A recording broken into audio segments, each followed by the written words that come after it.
बिस्मिल्लाहिर्रहमानिर्रहीम, अस्सलाम वालेकुम। लाइव डॉक्टर शाहिद मसूद के साथ मैं हूँ सुमेरा सलीम। नाज़रीन, कौमी असम्बली का इजलास कल तलब कर लिया गया है। इजलास का एजेंडा भी जारी कर दिया गया है, जिसमें इंसदाद दहशतगर्दी तरमीमी बिल मंजूर होने के इम्कानात है। इजलास के 7 नुकाती एजेंडे में अहम कानून साजी भी शामिल है। इसके अलावा supreme court practice and procedure तरमीमी ऑर्डीनेंस भी कल असम्बली में पेश किया जाएगा। दूसरी जानिब वज़ीर आज़म शहबाज शरीफ साहब ने बरतानिया की बाअसर और कारोबारी शख्सियात को मुल्क में सरमायाकारी की तरगीब देते हुए कहा कि बैरूनी सरमाया का फ़रोग जो है हुकूमत की अव्वलीन तरजीह है। इसके अलावा भी दीगर मौज़ूआत पर आज हम गुफ्तगू करेंगे। स्टूडियो में हमारे साथ मौजूद है डॉक्टर शाहिद मसूद। अस्सलाम वालेकुम डॉक्टर साहब। वालेकुम जी, आपको डॉक्टर साहब, कौमी असम्बली का इजलास कल तलब कर लिया गया है। अहम कानून साजी मंजूर होने के भी इम्कानात हैं।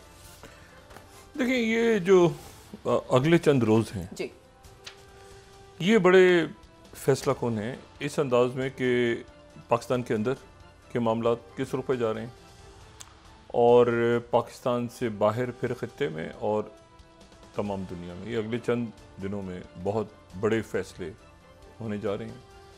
फैसले या हालात या सूरत हाल आगे कई दहाइयों तक इस तरफ जाएगी, ये अगले चंद दिन जो है ये बहुत कुछ तय करेंगे। पाकिस्तान में ये जो हफ्ता है ये अदालती, इसमें जुडिशल कमीशन, उसकी तश्कील, फिर ये जो कानून साजियाँ हुई हैं, ये सारे मामला ये सामने आएंगे। इंतज़ार पंचौता साहब की वापसी कैसे हुई और बाकी मामला क्या हैं, तो काफ़ी कुछ है। हुकूमत जुडिशल कमीशन के जो भी मामला हैं वो क्या, लेकिन असल बात यह है कि इस तमाम एक्सरसाइज में एक तो ये है कि अभी तक सड़कों पे इंतशार नहीं है। ये इंतशार जो सड़कों का था ये अदालतों के तरफ अब चला गया है कि लोग अदालतों की तरफ देख रहे हैं और वहाँ से अदालतों से तवक्को है लोगों को कि कोई ना कोई किसी के भी हक़ में, किसी के ख़िलाफ़, लेकिन ऐसा जो कि मुल्क के लिए अच्छे फ़ैसले हों। दूसरी जो बात है तो ये हफ़्ता जो है अब इसमें असेंबलीज़ में क्या होता है और अदालतों में क्या होता है, तो एक मतलब कुछ ना कुछ किसी न किसी तरफ तो जाएगा मामला और ये हफ्ता तय करेगा, उसकी एक डायरेक्शन हमें नज़र आ जाएगी इस हफ्ते में। दूसरा जो मामला है वो ये है कि अच्छा ये जो ये मैं पहले भी बात कह रहा हूँ, मैं दोबारा बात कर रहा हूँ कि ये अरेंजमेंट नहीं चल रहा, ठीक है। चाहे वो खारजा महाज पे मैं ज़्यादा बात नहीं करना चाह रहा, माशी इश्यूज़ पे भी, दाखिली इश्यूज़ पे ये नहीं चल पा रहा ये जो अरेंजमेंट है ना। तो अब इसको कैसे, इस अरेंजमेंट को आगे ये कैसे खिंचेगा और कैसे चलेगा और क्या, तो वो बस ऐसे ही है, मतलब कहते हैं ना चल रहा है। और पॉलिटिकल पार्टीज़ जो इसमें मौजूद हैं वो भी मतलब उनके अंदर भी एक आपस के अंदर बहुत ज़्यादा इत्तेफाक नहीं है, फिर वो एक अनसर्टेनिटी, मतलब एक गैर यकीनी है बहुत ज़्यादा वो। लेकिन वो गैर यकीनी सिर्फ पाकिस्तान में ही नहीं है, वो गैर यकीनी तमाम दुनिया में है कि व्हाट नेक्स्ट, अब क्या होगा, अब क्या होगा, ये हर तरफ बात हो रही है। और एक दिन और चंद घंटे जो हैं वो रह गए जब अमेरिका में इलेक्शन डे, कहते हैं उसको इलेक्शन डे, वैसे इलेक्शन डे है नहीं, क्योंकि उससे पहले वहाँ पर जो मतलब जॉर्जिया में तो 40 लाख लोग ऑलरेडी वोट डाल चुके हैं। मतलब वहाँ पर जब 2020 में तो पेंडेमिक के दरमियान इलेक्शन हुआ था तो बहुत सख्त पाबंदियाँ भी थीं और सारा, तो बहुत बड़ी तादाद में लोगों ने उस वक्त ये जो है वो मेल्स के ज़रिए, नॉट ईमेल्स बट मेल के ज़रिए जो अपना वोट कास्ट किया था। और अभी भी वो कहते हैं कि जी मतलब जॉर्जिया में 40 लाख, कुछ रियासतों में जो है वो 1-1 लाख के करीब वोटिंग ऑलरेडी हो गई है। वो कहते हैं कि वो इलेक्शन दिन पे लंबी कतारें हैं, तो वहाँ एक ऑप्शन होता है कि जी आप पहले से उनको लोगों के पास ऑप्शन होता है कि वहाँ पे वो वोट वगैरह कास्ट कर देते हैं। तो है वो इलेक्शन डे ही, लेकिन बहुत बड़ी तादाद में वोट जो है वहाँ पे कास्ट हुए होते हैं और हो चुके हैं अभी भी। और ये जो बात है अब वो 270 का मैजिक जो नंबर है, वो जो भी शख्सियत, जिस शख्सियत ने भी जीतना है उसने वो हासिल करना है। और इसमें जो गिनती है सारी स्टेट्स में वो अलग अलग होती है, मतलब एक स्टेट में दूसरी स्टेट में एक टाइम अलग है, कुछ का अलग है, कुछ का अलग। नेब्रास्का और मेन के अलावा 2 रियासतें ऐसी हैं कि वहाँ से जो मतलब इलेक्टोरल कॉलेज जो है सारा वो एक ही हो जाता है अल्टीमेटली। और 7 बैटल स्टेट्स हैं जिनको स्विंग स्टेट्स कहा जाता है। ये हम फर्स्ट में अगर देखें तो ये बैटल स्टेट्स जो हैं इसमें जो है ये 7 बैटल स्टेट्स हैं, Michigan, Pennsylvania, north Carolina, Georgia. Battle states या स्विंग स्टेट्स या जो भी इनको नाम दिया जाए। ये जॉर्जिया की मैं बात कर रहा था कि यहाँ पे जॉर्जिया, इसमें तो जॉर्जिया में तो 40 लाख लोगों ने ऑलरेडी वोट डाल दी है। अब ये जो है ये आज के जो बिल्कुल आखिर में जो पोल्स आ रहे हैं, वो जो पोल्स हैं तो वो यहाँ पे अगर हम देखें, ये न्यूयॉर्क टाइम्स का देख लें या हम यहाँ पे बीबीसी का देखें, तो बिल्कुल जो है एक में हमें नज़र आ रहे हैं कैमला हैरिस नज़र आ रही हैं 49 पे, ट्रम्प 48 पे, और एक में 48.5 और 47.4।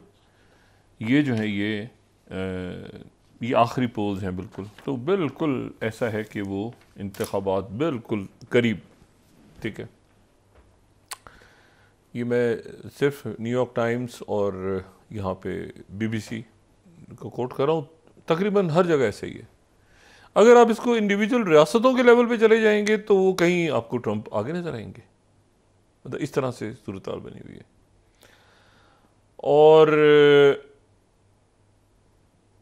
उसमें यह है कि मतलब फिर जो मीडिया है वहाँ का, तो वो मीडिया जैसे एसोसिएटेड प्रेस है जो एक बड़ी न्यूज़ एजेंसी है, तो वो मतलब वो पहले ही अनाउंस कर देते हैं और उनका कहना ये है कि 99.9% जो है हमारी प्रेडिक्शन दुरुस्त होती है कि वो लेट नाइट जब किसी वक्त ऐलान कर देते हैं। अदरवाइज़ ये कि अगले दिन तक क्लैरिटी होती है कि भाई क्या। लेकिन अल्टीमेटली जो सारी रियासतों ने कानूनी तौर पे अपने अपने वोट्स गिन के और फिर इलेक्टोरल कॉलेज वो 12 दिसंबर तक भेजना होता है, क्योंकि 17 दिसंबर को जो है वो इलेक्टोरल कॉलेज बैठता है और वो सदर और नायब सदर का फिर वो डिसाइड करता है। और फिर उसके बाद जो है वो 20 जनवरी को जो 12 बजे दिन के वाशिंगटन का जो टाइम है उस पे जो अमेरिकी सदर है वो हलफ उठाते हैं। अच्छा, ये जो इलेक्टोरल कॉलेज जब जमा होता है और बैठता है और ये सारा डिसीजन होता है, तो इलेक्टोरल कॉलेज वो कांग्रेस, और कांग्रेस में जो है वो अल्टीमेटली उसमें सर्टिफिकेशंस होती हैं, सर्टिफाई करता है वो कांग्रेस के मुश्तरका इजलास और वो सारा तरीका। तो उसकी जो चेयर है वो नायब सदर अमेरिका का या अमेरिका की नायब सदर जो है वो उसको चेयर करती हैं, वो अनाउंस करती हैं फिर कि इलेक्टोरल कॉलेज का रिज़ल्ट क्या है। यानी इस बार कैमला हैरिस जो है वो अनाउंस करेंगी कि क्या वो जीती हैं या वो हार गई हैं, क्योंकि वो इत्तेफाक से नायब सदर भी हैं। तो वो जो है वो ऐलान करेंगी, फिर वो जो सर्टिफिकेशन होगी कि ये जो है ये क्या मैं जीत गई हूँ सरकारी तौर पे या मैं हार गई हूँ।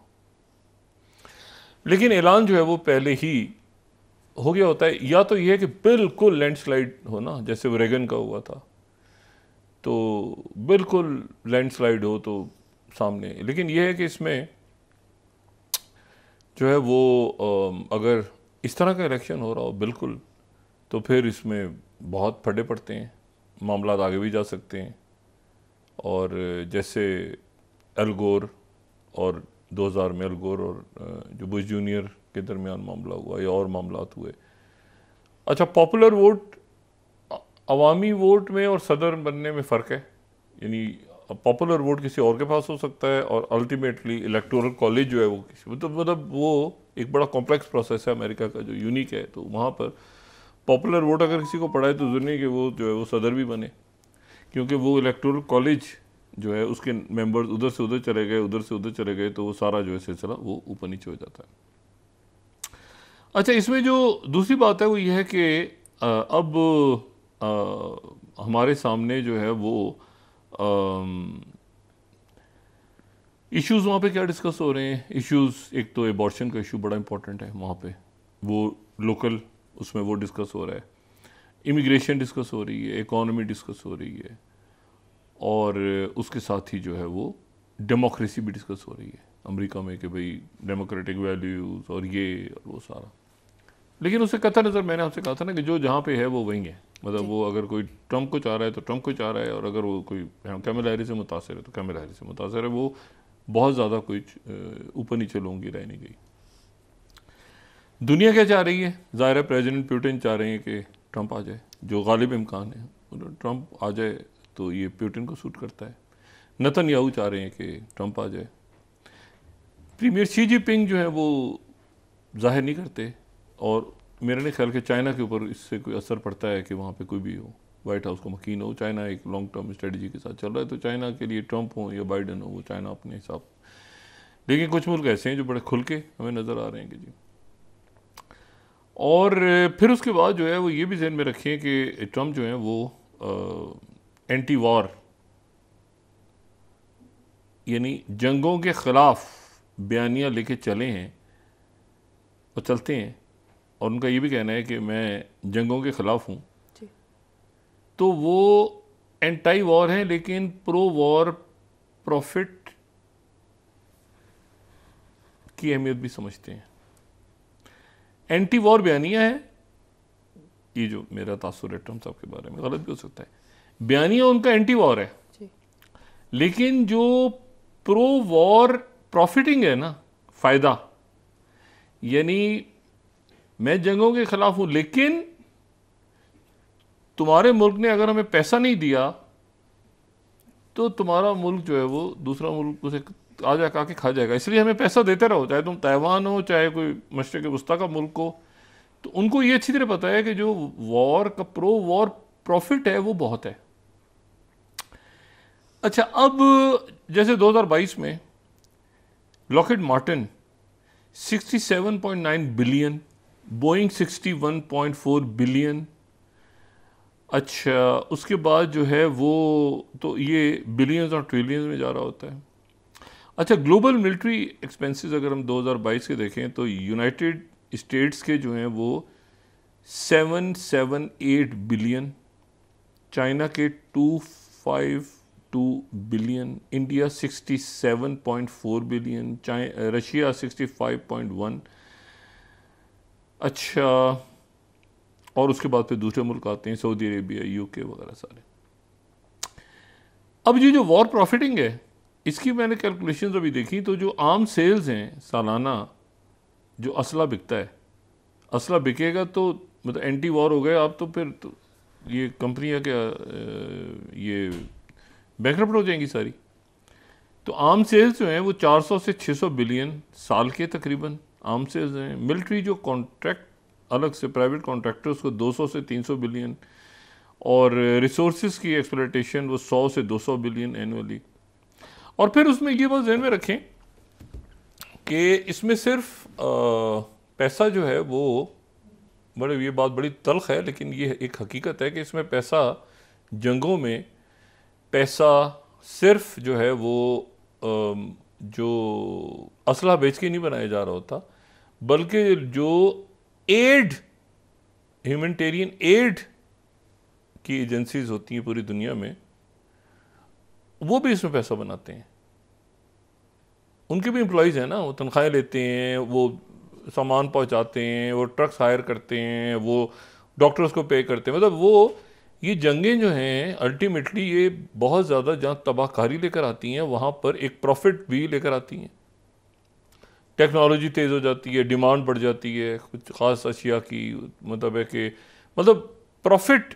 तो मैंने आपसे कहा ना, ट्रंप का जो ये जो बयानिया होता है ना, ख़ास तौर पे ट्रंप को जैसे मैं देखता हूँ, मैं बिल्कुल गलत भी हो सकता है, तो आप हैं एंटी वॉर बयानिया लेकिन प्रो वॉर प्रॉफिट को आप जानते हैं। अच्छा, प्रो वॉर प्रॉफिट क्या है कि जैसे ताइवान के ऊपर उनका स्टांस है कि, या नेटो पे उनका स्टांस है कि भाई हम क्यों दें पैसा तुम्हें बचाने का, तुम हमें दो ना, तुम नेटो में क्यों नहीं डालते पैसा। तो अगर नहीं डालोगे तो फिर आ जाएगा भाऊ, आ जाएगा। जैसे बच्चों को डराते हैं ना भाऊ से, तो वहाँ भाऊ जो है वो रशिया है, ठीक है। बच्चों को डराने के लिए इस तरह के नाम होते हैं ना, भाऊ आ जाएगा, इस तरह के। तो भाऊ जो है वो रशिया है या चाइना है या कोई भाऊ है, बस वो आ जाएगा। और ताइवान को भी डराते रहते हैं, भाऊ आ जाएगा। अच्छा, अब ये जो है ये तो डराने के लिए ना, तो वो उससे फिर प्रॉफिट होता है।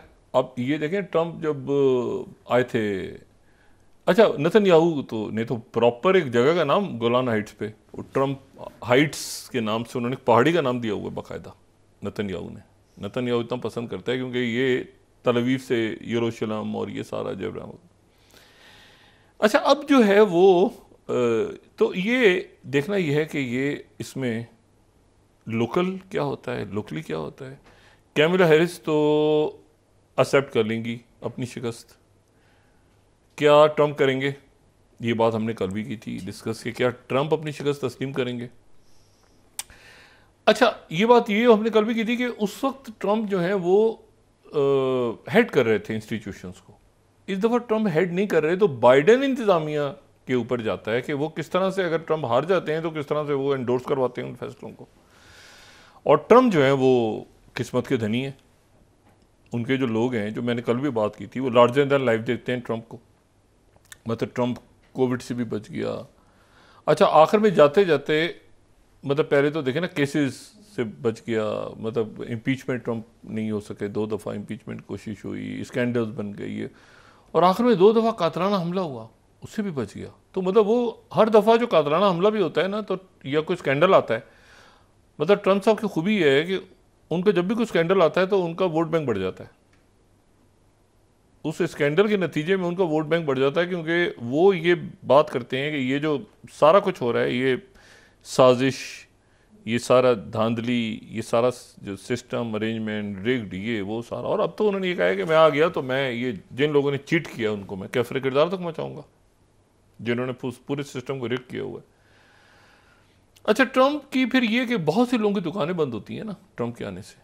मतलब मिसाल के तौर पर लॉबी फर्म्स फलाना डिमांड, मतलब आपको डायरेक्ट ट्रंप से बात करनी है। मतलब लॉबिंग फर्म हायर करेंगे तो मैक्सिमम ये होगा कि उनके कोई अली खाना, कोई जैरेड कुशनर, ये वो, और वो इस टीम में कितना उनका इन्फ्लुएंस होता है ज़ाहिर होगा। तो वो जो है वो मतलब उनसे डायरेक्ट 1-on-1, ये नहीं कि अब लॉबिंग फर्म हायर करके और फिर उसे कहेंगे, लॉबिंग फर्म से कहेंगे जी मेरी जैरेड कुशनर से आप दोस्ती करवा दें या तो मेरी गप लगवा दें, ऐसा नहीं होगा। वो खुद 1-on-1 वो सबके साथ जहाँ पर जो है वो दुनिया को अपने अंदाज में देखते हैं। तो उनके दुकानें भी बंद हो जाती हैं लॉबिंग फर्म्स की, तो वहाँ पर भी एक वो थिंक टैंक्स और ये वो सारा, वो ट्रंप इनको मानते ही नहीं है। ट्रंप कहते हैं ये तो ऐसी ही है, ये फजूल, ये तो एक पूरी माफिया है जो बैठे हुए हैं। मीडिया को भी वो डाल देता है इसमें, तो कहते हैं सारी मीडिया भी और थिंक टैंक्स और ये सारा लॉबिंग फर्म्स और ये सारा, ये सब एक करप्ट माफिया है, ठीक है ना, जो पैसे खाती है और अमेरिका को लूटती है। तो वो डायरेक्ट अमेरिकन हैं और मैं हूँ, और बीच में कोई नहीं है तीसरा आदमी। और शुरू में वो जाहिर है उनके, आप याद करें कि उनके जो, अच्छा इतना ज़्यादा वो ये भी नहीं है कि वो फ़ौज के या जो इस्टेब्लिशमेंट के वो अगेंस्ट हैं। वो शुरू में तो सारे उनके साथ जो हैं वो तकरीबन फ़ौज के ही लोग उनके एडवाइज़र्स थे। एक वो जॉन बोल्टन आ गया था बीच में, उसने भी सत्यानाशी किया वो वेनेजुएला की कू और ये सारा। एनीवे तो ये अब देखना ये है कि वो 5 तारीख की रात अगला दिन वहाँ से क्या अनाउंसमेंट्स क्या होनी शुरू होती हैं। अच्छा फॉक्स इस दफ़ा नहीं है, फॉक्स का टिल्ट वहाँ पे नहीं है मीडिया में, लेकिन फॉक्स की जगह जो है इलॉन मस्क ने ले ली है। इलॉन मस्क बहुत स्ट्रॉन्ग सपोर्टर के तौर पे वो वहाँ पे मतलब आ गए इलॉन मस्क। तो मतलब है कि एक ज़ाहिर बहुत बड़े कामयाब बिजनेसमैन है, लेकिन वो एक अपनी जगह, वो अमेरिकन पूरी पॉलिसी ऐसा लगता है कि वो इलॉन मस्क जो है एक बहुत बड़े सपोर्टर के तौर पे आ गए हैं। तो फॉक्स वगैरह पीछे रह गए हैं, सोशल मीडिया का दौर है और टेक्नोलॉजी में, और भी वो बहुत एआई वगैरह में और रोबोटिक्स में और ये बाकी भी उनके बहुत सारे काम हैं। अच्छा अब इसमें यह है, तो ये अगले चंद रोज़ देखना है कि किस तरह मामला जाते हैं। और ये जो फॉग होगी ना, इस फॉग में बड़े सारी जो फॉग वहाँ पर ट्रांसफ़र ऑफ पावर किस तरह से हो रही है। अगर तो ये होता है कि वो ट्रंप को तस्लीम कर लेती हैं, वो मतलब सुकून से ट्रंप अनाउंस हो जाते हैं और कुछ भी नहीं होता अमेरिका में और वो तरीके से, तो बेज़ाहिर है उनकी टीम फिर बैठती है, फिर वो एडवाइज़र्स को चुनती हैं, फिर वो मतलब फौरी तौर पे ये होगा कि अच्छा फिर ट्रांसफ़र ऑफ पावर कैसे होगी तरीके से। अगर तो इस तरह से होता है स्मूथ, यानी ट्रंप, उसके लिए ट्रंप का जितना ज़रूरी है, स्मूथ ट्रांसफ़र ऑफ पावर के लिए ट्रंप का जितना ज़रूरी है। कैमला हैरिस अगर जीत जाती हैं तो ट्रंप इस पोल पे तो ट्रंप नहीं मानेंगे, ठीक है ना, मतलब वो ये तो फ़ौरन ही के रिग्ड हैं और ये वो सारा। तो अब देखना ये है कि इलेक्शन वहाँ पे किस तरह से होता है। अच्छा, दूसरी जो बात है वो ये है कि इसका तमाम दुनिया पे असर पड़ेगा।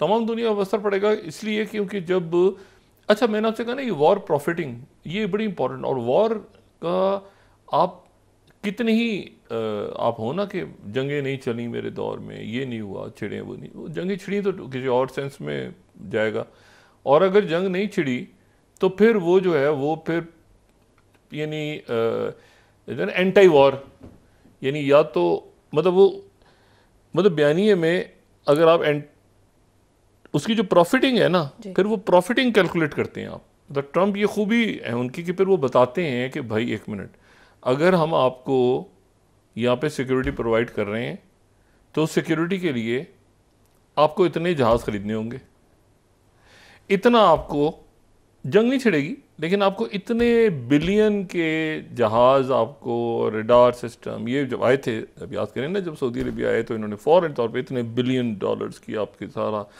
क्योंकि आपकी हिफाजत फिर हम करेंगे तो ये जाहिर है कि आप, और बड़े खुश भी हुए थे वो।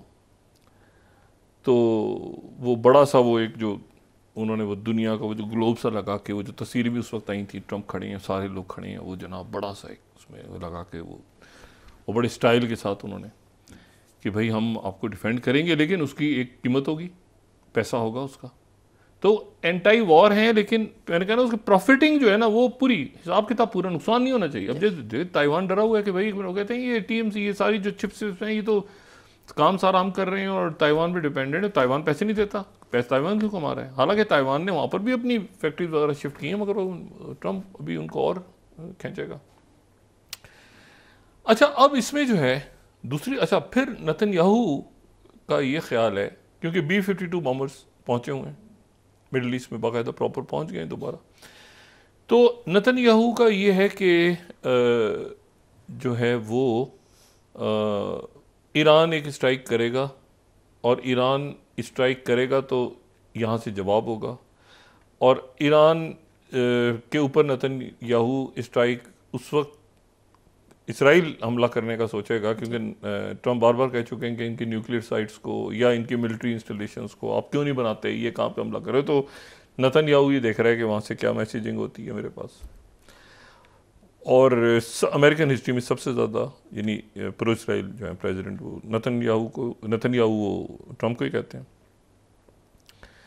लेकिन ये जो कुछ हो रहा है ये ज़ाहिर 2020 तो नहीं है, ये 2024 की दुनिया जो है ये बिल्कुल मुख्तलिफ है। इसको कोई अगर 2020 समझ रहा है या 2019 समझ रहा है तो बिल्कुल गलत है, ये बिल्कुल उलझी हुई दुनिया है। और यहाँ पे बहुत सारे नाम हमारे सामने आए, अभी पिछले दिनों में हम बात करते रहे, सेक्रेटरी ब्लिंकन का हर एक को उनकी कोशिशों को पता, विलियम बर्न्स इन्वॉल्व हुए मुज़ाकरात में, एमॉस होस्टन इन्वॉल्व हुए, ब्रेट मैकर्क इन्वॉल्व हुए, लेकिन एक और शख्सियत जो है वो उनका जिक्र खैर कम आया हमारे सामने, लेकिन वो बहुत इम्पोर्टेंट पर्सनैलिटी हैं, और वो हैं टिमोथी लैंडरकिन। अच्छा, ये जो टिमोथी ए लैंडरकिन है ये बड़े आप समझें कि बड़े सीजनड डिप्लोमेट हैं अमेरिका के, और ये मिडल ईस्ट में बहुत इन्होंने सर्व किया है, पाकिस्तान डेस्क को भी गालिबन इन्होंने देखा है, इराक़ में अरबी भी बोलते हैं, इनकी बड़ी जो है ना, और अभी भी गालिबन ये स्टेट डिपार्टमेंट में पूरा जो ईस्ट नियर ईस्ट या मिडिल ईस्ट और गल्फ़ और इस तरह की जो डिवीजन्स हैं वहाँ पे उन डेस्क को भी वो देख रहे हैं, और बड़े सीजन डिप्लोमेट हैं। लेकिन यहाँ पर इनका नाम कम क्यों आया है ये मैं बताना चाह रहा हूँ, हालांकि इनका नाम ये बड़ा इनका इम्पोर्टेंट रोल रहा है। ये यमन में अमेरिका के नुमाइंदा खसूसी, यमन में अमेरिका के नुमाइंदा खसूसी हैं ये। अगर मैं यहाँ पर इनकी हम बायोग्राफी भी देखें तो यूएस डिपार्टमेंट ऑफ स्टेट ने जो इनका बताया हुआ है, ये 5th अगर हम देखें तो 2021 में ये इनकी अपॉइंटमेंट हुई थी US special envoy for Yemen, US special envoy for Yemen. अच्छा, अब सवाल ये है कि यमन में ये स्पेशल इन्वॉय, पहले स्पेशल इन्वॉय यमन के लिए, क्योंकि 2021 में आपको पता है कि यहाँ पे एक बहुत शदीद कशीदगी थी, और वो कशीदगी हूतीज़ के दरमियान और अरब ममालिक के दरमियान चल रही थी, एक बड़ी तकसीम थी। अच्छा ये लेकिन ये हुआ कि फिर क्या हुआ, मतलब फिर ये कहाँ गए, क्योंकि वहाँ हूतीज़ आ गए, हूतीज़ ने ताकत पकड़ ली, हूतीज़ ने हमले करना शुरू कर दिए, जो है वो हूतीज़ ने जो है वो मतलब है कि पूरे यानी खलीज अदन पे और बहरे अमर पे और ये सारी शिपिंग लेन्स को रोका, तो इनका नाम कहीं नहीं आया। लेकिन ये अपनी जगह मौजूद हैं और ये खामोशी से लो प्रोफाइल में रह के इन्होंने पूरी कोशिश ये की पिछले चंद महीनों में कि कोई एक अरब मुल्क या मशरिक़ वस्ता का कोई एक मुल्क हूतीज़ के खिलाफ बयान दे दे, और किसी ने बयान नहीं दिया। हूतीज़ के खिलाफ किसी ने बयान नहीं दिया जी।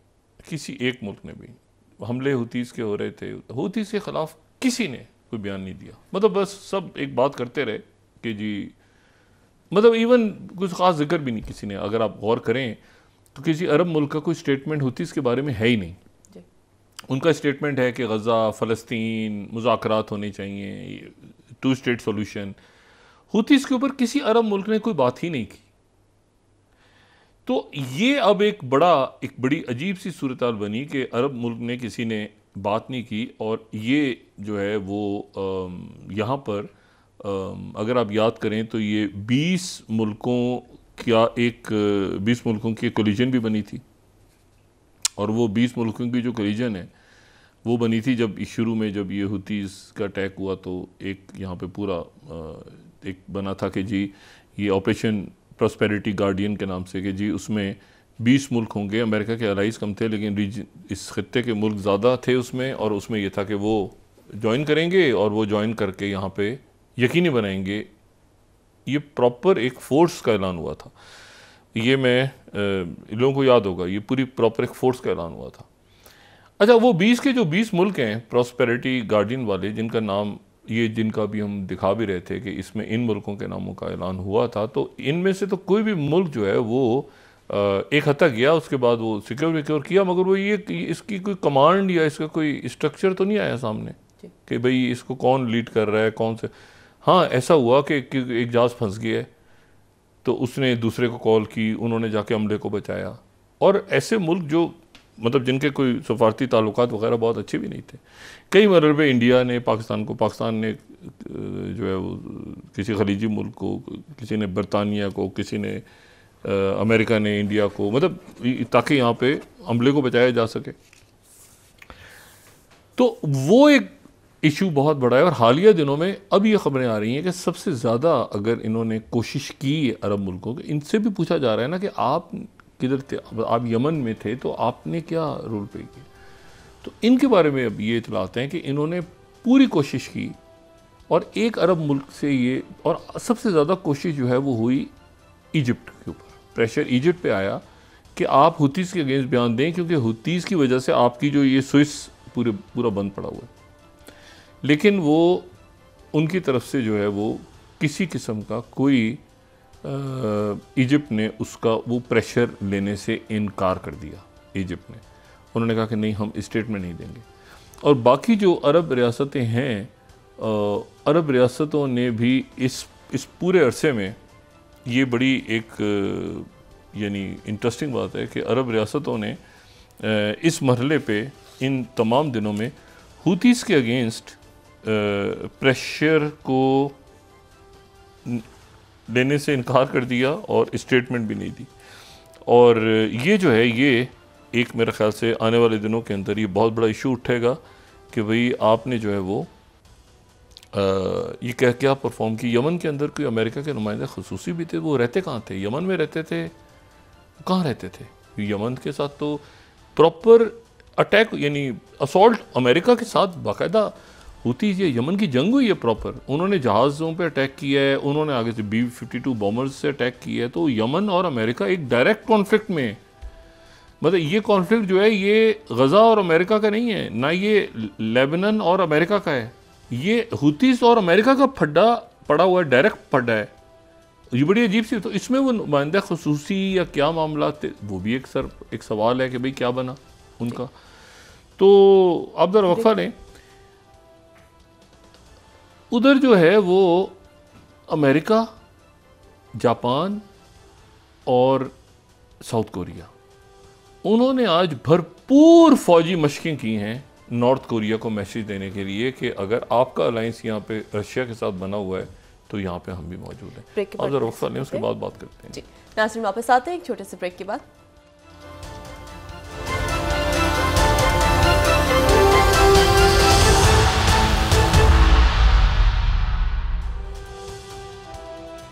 वेलकम बैक नाज़रीन। डॉक्टर साहब, क्या मुल्क में सियासी इस्तेहकाम के लिए मुज़ाकरात होंगे? नहीं, मुज़ाकरात तो नहीं हो रहे, अदालत से फैसले। अदालत इस हफ्ते जो है वो ये हफ्ता जो है ये अदालत की तरफ तमाम कौम की नज़रें हैं।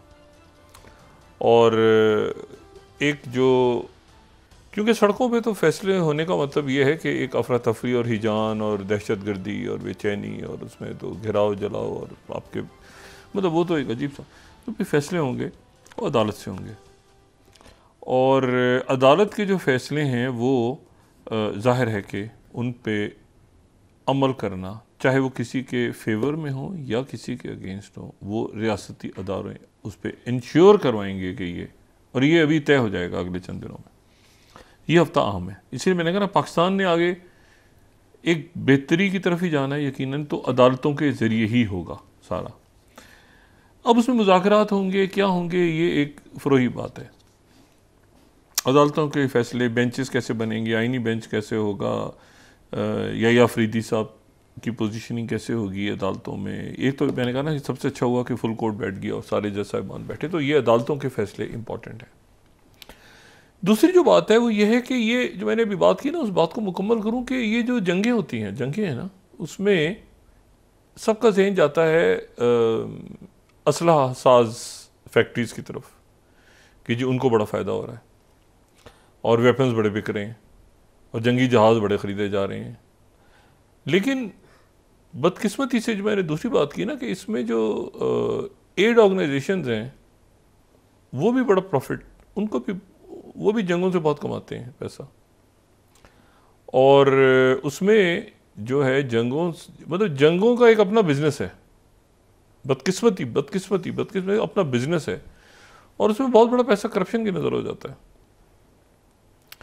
ये जो 1996 से 2003 तक जो ये ऑयल फॉर फूड प्रोग्राम था इराक का, तो मैसिव करप्शन की नज़र हो गया था।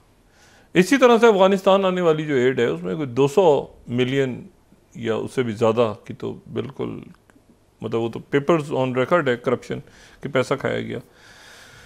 और फिर उसके बाद जो है वो हेटी में ज़लज़ला आया था 2010 में, तो वहाँ पे रेड क्रॉस के ऊपर इल्ज़ामात लगे थे कि बड़े, और पेपर्स आ गए थे, डॉक्यूमेंट्स आ गए थे मीडिया में कि ये वहाँ पर उन्होंने 25% के करीब जो एड जानी थी वो खाई गई थी।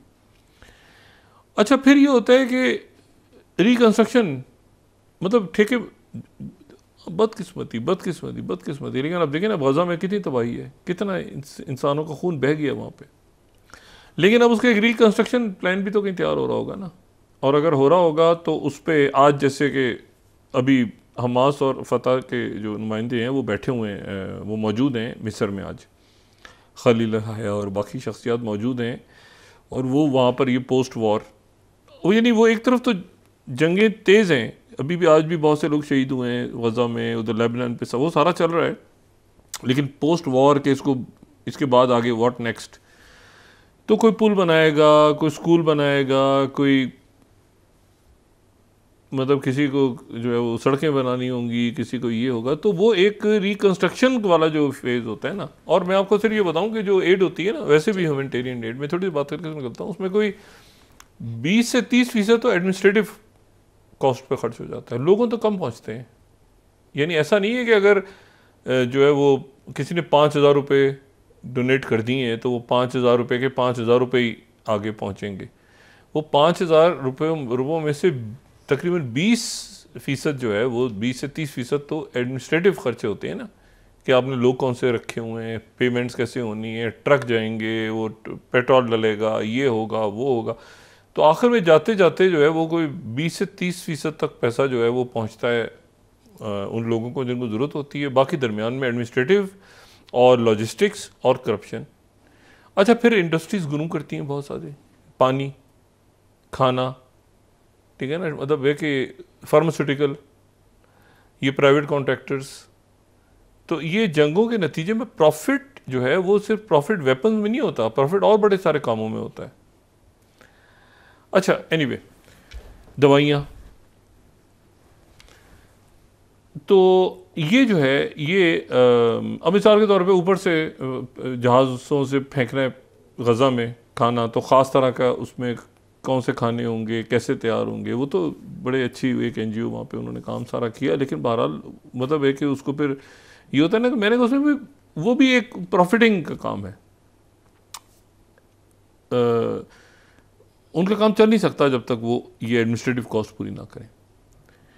अच्छा, अब जनाब जो अच्छा ये हुतीज़ का अगर किसी ने पढ़ना हो ना कि अरब रियासतों के साथ क्या हुआ है होती, तो ये वाशिंगटन पोस्ट का आर्टिकल एक मैं रिकमेंड कर रहा हूँ यहाँ पे 11th कि अरब स्टेट्स ने जो है वो रेजिस्ट किया US pressure to denounce Houthis. एक मुल्क ने भी हुतीज़ के खिलाफ बात ही नहीं, हुतीज़ के बारे में बात ही नहीं की, किसी ने जिक्र ही नहीं किया कि हुती कौन से हुतीज़ वो जिक्र ही नहीं किया, मतलब जिक्र ही नहीं हुआ हुतीज़ का। हुतीज़ से लड़ाई, और पूरी यमन पिछले 10-12 साल आप देखें 2010 के बाद से, तो पूरा यमन के ऊपर ही तो ये सारा वो पूरी जंगें हो रही थी वहाँ।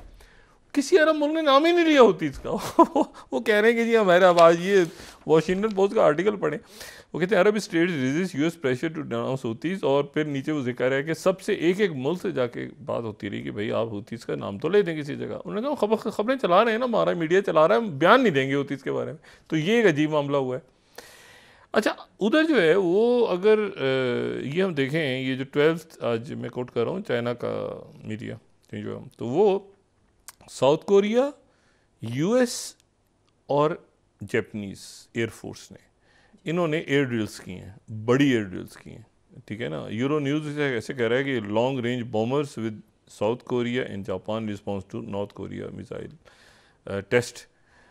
अच्छा, उधर जो है वो जाहिर है कि प्रेसिडेंट ट्रंप ये चाहेंगे कि ईरान से डील हो, जो नेतन्याहू जो बात हो रही है ना मिडल ईस्ट में कौन से मुल्क क्या चाहेंगे कैसे, तो ईरान तो बिल्कुल भी नहीं चाहेगा कि ट्रंप आए, ट्रंप आएगा तो उधर रहेगा। लेकिन उनको ये भी पता है कि ट्रंप आके तो बहुत एक्सट्रीम प्रेशर बना के फिर डील भी करना चाहेगा, वो कैमला हैरिस भी करना चाहिए, मतलब दोनों सूरतों में कि भाई कोई मामला हो, लेकिन बहुत एक्सट्रीम प्रेशर बना के फिर वो मामला आके बढ़े। लेकिन ये कि ये ध्यान में रखें कि यहाँ पे रशिया और चाइना मौजूद हैं, और स्ट्रेटेजिक पार्टनरशिप पर एक कॉम्प्लेक्स हो चुका है मामला सारा। और यूक्रेन वॉर के बाद तो दुनिया कहीं और चली गई जो ट्रंप की गैर हाजिरी में हो। ये प्री यूक्रेन और प्री गज़ा और ये वो दुनिया अब नहीं है, तो यहाँ पर उनको नई हकीकतों का सामना करना पड़ेगा। और फिर उसमें जो इम्पॉर्टेंट बात है वो ये है कि जो प्रेसिडेंट ज़ेलेंस्की हैं यूक्रेन के, उधर अमेरिका ने कॉन्ट्रैक्ट किया चाइना से कि ये फटे को कम करवाओ, नॉर्थ कोरिया को समझाओ कि वो नॉर्थ कोरिया रशिया के साथ ना मिले, क्योंकि वो अगर मिलता है तो फिर आपने आगे तो आपका अमन मुआहदा है वो कैसे होगा। नॉर्थ कोरियन जाके जब यूक्रेन में लड़ रहे होंगे तो यूक्रेन फिर आपकी बात कैसे सुनेगा, क्योंकि चाइना की यूक्रेन और रशिया दोनों के साथ बड़ी अच्छी गपशप है। तो उन्होंने, लेकिन जो अब ये कितनी अहमकाना, अब इसको अहमकाना कहा जाए क्या कहा जाए कि नॉर्थ कोरिया जो है वो चाइना से पूछे बगैर या चाइना की से पंगा लेके वो जो है वो जा रहा है रशिया के साथ, मतलब एक अजीब व गरीब सी बात है। लेकिन अमेरिका में बहरहाल वो उनके एम्बेसडर के घर में मीटिंग हुई, सारा कुछ हुआ वाशिंगटन में, उन्होंने कहा कि जी आप ये करें, कर्ट कैम्पबेल जो है और ये सारे। अब इशू लेकिन ये है कि वो जो है वो जो तंग आके ना आज इस खबर के बाद मतलब एक बेजारी एक कोफ्त होती है ना, तो ये यूक्रेन की मीडिया ने आज कहा कि मतलब सोर्सेस उन्होंने बताया कि भाई ये 14वीं स्लाइड कि चाइना को पता था कि ये ट्रूप्स ने आना है, ये अमेरिका को बता रहा है यूक्रेन कि ये चाइना को पता था कि नॉर्थ कोरिया की ट्रूप्स ने आना है यहाँ पे हमसे फटा करने के लिए। तो आप बजाय इसके कि आप जो है वो मतलब इस मरहले पे जब वो हमारे सर पे नॉर्थ कोरिया की ट्रूप्स आ गई हैं, तो आप कह रहे हैं कि हम चाइना से कहते हैं कि चीनियों उठो नींद से जागो। उनका साइलेंट चाइना, ये बाकायदा कि साइलेंट चाइना उठो उठो, वो देखो नॉर्थ कोरिया रशिया की तरफ निकल गया। तो वो तंग आके ना अंदर खून के घूंट पी के वो यूक्रेन वाले कह रहे हैं कि ये चाइना की मर्जी के बगैर नहीं आ सकता नॉर्थ कोरिया। और उधर वो जनाब वो जो साउथ कोरिया का जो ईस्टर्न साइड है वहाँ पे ये आज ड्रिल्स हुई हैं। मतलब ये एक अजीब सी बात है ना कि अमेरिका मतलब ये नहीं ये बस अब क्या कहूँ, जैसे हमारे यहाँ कोई बयानिया नहीं बन रहा उनका भी बयानिया नहीं बनता कि भाई ये कैसे बताएं कि नहीं चाइना जो है उसकी मर्ज़ी के बगैर नॉर्थ कोरिया जो है वो रशिया की तरफ चला गया और चाइना उसमें नाराज़ होगा। मतलब ये वो पहली जो वो थी ना कोल्ड वॉर का जो एंड हुआ था उसमें आप देखें ना चाइना तो नहीं था, ये खाली सोवियत यूनियन के साथ ये अफ़गानिस्तान में वॉर हुई थी ना, अफ़गान मुजाहिदीन या जो भी अमेरिका के, तो उसमें चाइना अलग हो गया था। लेकिन तो उनका ख्याल है अभी भी जो फड्डा हो रहा है उसमें चाइना और रशिया साथ नहीं होंगे। चाइना और रशिया ऑल टाइम हाई, उनके इतने ज़बरदस्त ताल्लुकात हैं प्रेसिडेंट पुतिन के, और वो ब्रिक्स को जिस तरह लेके चल रहे हैं प्रीमियर शी जिनपिंग और प्रेसिडेंट पुतिन, वो ब्रिक्स को जिस तरह लेके चल रहे हैं और जिस तरह से वो SCO को लेके चल रहे हैं और जिस तरह बाकी फोरम्स बना रहे हैं, तो अमेरिकन अलाइंसेस कमज़ोर हो रहे हैं इस वक्त। यानी अमेरिका का जो अलाइंस है ना, मतलब जैसे मिसाल के तौर पे क्वाड को क्या करना है, यही ऑक्सस को क्या करना है, आप इसको कंपेयर करना है ना ब्रिक्स के साथ या SCO के साथ। मतलब हो गई मीटिंग, हो गई, नहीं हुई, मतलब अचानक साउथ कोरिया आ गया, नॉर्थ कोरिया ने मिसाइल फायर किया तो साउथ कोरिया याद आ गया, फिर वो हो गया। मतलब एक क्योटिक ये जो अलाइंसेज है ना, इनमें सबसे जो पायदार अलाइंस है वो नेटो है। अब नेटो जो है उसके मत्थे लगने जा रहे हैं नॉर्थ कोरियन। अब नेटो का क्या ताल्लुक, वो नेटो जो सोवियत यूनियन के अगेंस्ट बनी थी उसके मत्थे नॉर्थ कोरिया लग रहा है, और नेटो अपने दफ्तर वहाँ नहीं खोल रहा जापान में। तो ये एक अलग अलाइंस है जिसमें यूरोप किसी सूरत यूरोप उस फड्डे में नहीं पड़ेगा कि पैसिफिक से यूरोप का क्या ताल्लुक है, ज्योग्राफी है ना। अब उस ज्योग्राफी में जो है वो नॉर्थ कोरिया को वो समझा, तो वो तो जाहिर है कि कोशिश करेंगे, और प्रेसिडेंट पुतिन भी चाहेंगे कि भाई इसका यूरोप के साथ उनके ताल्लुकात बनने हैं। लेकिन इशू ये सारा कि वो यूरोप जो है वो एक तरफ से तो ट्रंप के दबाव में आएगा, और इधर से पुतिन जो है वो पीछे हटके उन्होंने नॉर्थ कोरिया को सामने कर दिया कि नॉर्थ कोरिया बात कर रहा होगा और ट्रंप से ये क्या मिला है।